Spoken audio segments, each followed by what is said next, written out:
Hello everyone, welcome to channel Twin Pros. I am Juhi and in this video we will cover chapter Human Resource Management. ये chapter बहुत important है because हम लोगों ने chapter class 12th के board exams के लिए prepare नहीं किया था, तो ये हमारे लिए थोड़ा new है. तो इस वीडियो के थ्रू आपकी रिवीजन हो जाएगी, कुछ कॉन्सेप्ट समझ नहीं आया तो वो भी समझ आ जाएंगे. And we will do most important MCQs and previous questions. So let's get started. First question is, which of the following task is not managed by HRM for employees? मतलब human resource management में कौन सा इसमें से task नहीं करा जाता employees के लिए? A. Keeping track of attendance. B. Handling payroll. C. Addressing personal grievances. या फिर D. Conducting performance appraisal. इसमें से कौन सा नहीं किया जाता? The answer is addressing personal grievances. Personal grievances तो नहीं डिस्कस कर जाते. प्रोफेशनल ग्रीवियंस कोई हो, ऑफिस में कोई प्रॉब्लम हो तो डिस्कस होती है, बट घर पे या कहीं और नहीं होती, राइट. बाकी सब जो है वो सब मैनेज करते हैं. अटेंडेंस, पेरोल मतलब कि सैलरी देना, और अप्रेजल मतलब कि पोस्ट आगे बढ़ाना, ऊपर करना, प्रमोशन मिलना, ये सारी चीजें HRM करते हैं एम्प्लॉइज के लिए. Then what is the objective of human resource development? Human resource development से क्या मिलता है? A. Enhancing employee job satisfaction. या फिर B. Improving the quality of work. C. Assisting organization in achieving its goal. या फिर D. All of the above. तो इसका आंसर बहुत सिंपल है, it is all of the above. ये सारे काम जो है ह्यूमन रिसोर्स डेवलपमेंट से अचीव होते हैं. Next question, what is primary purpose of recruitment process? A. To identify talented individual. B. To find visually appealing candidates. C. To hire permanent residents. या फिर D. To recruit degree holders. मतलब recruitment यानी कि recruit करना, किसी को job देना. क्यों, उसका प्राइमरी पर्पस क्या होता है? तो आप देख सकते हैं इसमें बहुत इजी आंसर है एक्चुअली. डिग्री होल्डर्स रिक्रूट करना तो नहीं हो सकता, परमानेंट रेजिडेंट्स के लिए भी नहीं हो सकता, विजुअली अपीलिंग कैंडिडेट्स के लिए भी नहीं हो सकता. सो the answer here is a, to identify talented individuals. Next question, which of the following is not a primary function of human resource management? A. Recruitment and staffing. B. Employee training. C. Managing underperforming employees. या फिर D. Ensuring compliance with grievances procedure.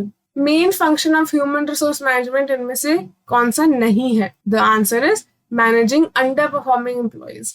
ये भी देखा जाता है but ये primary function नहीं है. बिल्कुल जो मेन फंक्शन है वो है recruitment, employ training and grievances procedure से कंप्लायंस देखना कि वो फॉलो हो रहे हैं या नहीं हो रहे हैं. अंडर परफॉर्मिंग एम्प्लॉयज मतलब जो काम ठीक से नहीं कर रहे, जितना करना चाहिए उन्हें वैसा नहीं कर रहे, परफॉर्मेंस अच्छे से नहीं कर रहे, वो बाद में देखा जाता है. वो सेकेंडरी फंक्शन में आ सकता है बट प्राइमरी फंक्शन नहीं. Next question, which function includes ensuring a fair, safe and equitable work environment? A. Management. या फिर बी. कंपनी. सी. HRM. या फिर डी. एम्प्लॉयज. इनमें से कौन सा फंक्शन देखता है ये? The answer is HRM. HRM is the function which includes ensuring fair, safe and equitable work environment. Next question, what is the process of studying and gathering information about a job is called? तो यहाँ पे हमें again एक तो definition दे रखी है और इसमें से कौन सा टर्म इसके साथ मैच हो रहा है हमें वो देखना है. तो ए. Job analysis. या फिर B. Job enrichment. C. Job evaluation. या फिर D. All of the above. इसका answer is A. Job analysis. Job analysis जब करते हैं, एनालाइज करते हैं जॉब को, तो फिर हम देखते हैं उसमें कि स्टडी करते हैं या फिर इंफॉर्मेशन गैदर करते हैं कि वो जॉब क्या है, जॉब के बारे में. Next is, what is the systematic development of attitudes, knowledge and skills required for a job called? A. Recruitment. B. Selection. C. Development. या फिर D. Training. The answer is D. Training. Training जो होती है उसमें develop करा जाता है attitude, knowledge and skills कोई भी जॉब के लिए जो रिक्वायर्ड हो. अब ट्रेनिंग डेवलपमेंट में कंफ्यूजन हो सकती है हमें, तो मैंने आपको जैसे बताया हुआ है, बुक में जो डेफिनेशन दी हुई है वो इसके हिसाब से बैठती है, तो हमें ट्रेनिंग के साथ जाना है. हमें कंफ्यूज नहीं होना, डेवलपमेंट और ट्रेनिंग में दोनों में डिफरेंस है और वो आप जब चैप्टर पढ़ेंगे आपको समझ आ जाएगा. Next, what does receiving complaints and initiating corrective action in a company refer to? A. Employ retention. B. Employ redressal. C. Regulatory compliance. या फिर D. sustaining employees. The answer is B. Employee redressal. Employee redressal मतलब कि कोई भी जो complaints होती हैं वो उसको देखना और उसमें सोल्यूशन करना, कोई उसका सोल्यूशन निकालना, वो कंप्लेंट दूर करना, that is called employ redressal. Next, what is the next major function of HRM after recruitment and staffing. तो हमें ये तो पता लग गया कि HRM का मेन फंक्शन रिक्रूटमेंट स्टाफिंग होता है.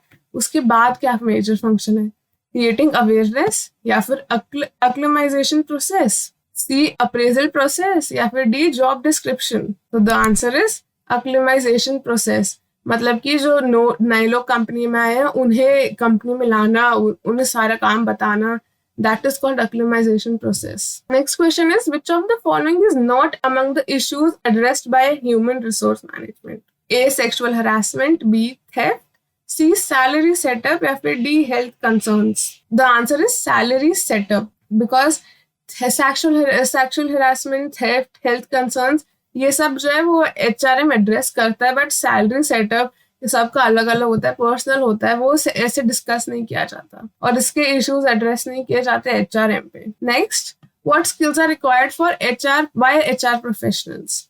इफेक्टिव कम्युनिकेशन स्किल्स या फिर content writing skills, dancing skills या फिर science based skills. The answer is effective communication skills, because उन्हें नए एम्प्लॉय से बात करनी होती है, उन्हें समझाना होता है, इंटरव्यूज लेने होते हैं, इसलिए effective communication is very important.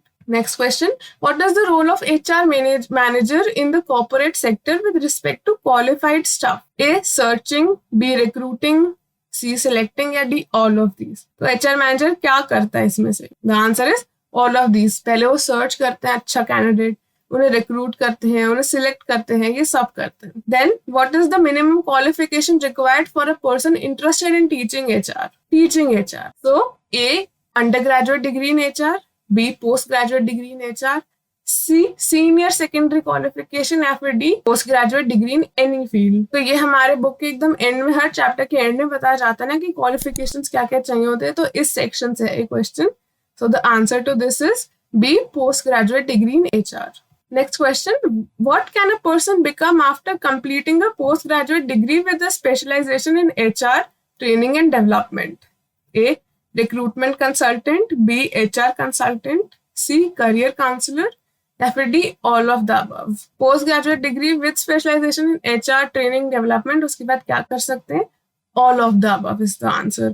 आप recruitment consultant भी कर सकते हो, HR consultant भी कर सकते हो, career counseling भी बन सकते हो, मतलब career counselor भी बन सकते हो. So all of these are an option. Next question, which of the following is not related to employee grievance redressal? A, leaves, B, transfers, C, overtime या फिर D, top level decisions.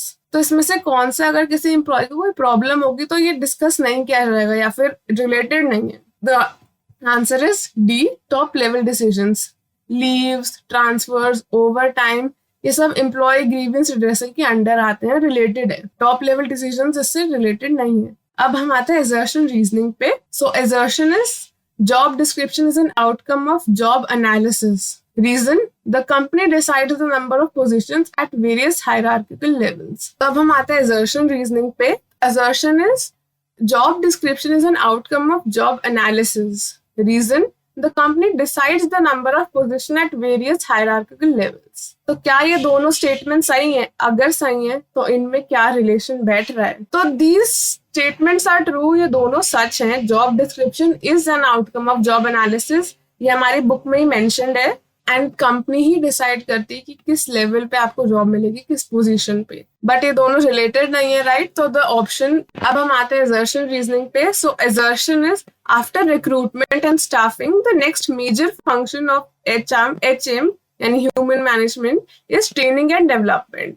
और reason दिया हुआ है recruitment does not decide the best candidate. तो क्या ये दोनों ऑप्शन सही है? पहली बात है स्टेटमेंट्स, अगर ये सही है तो इनमें रिलेशन बैठ रहा है.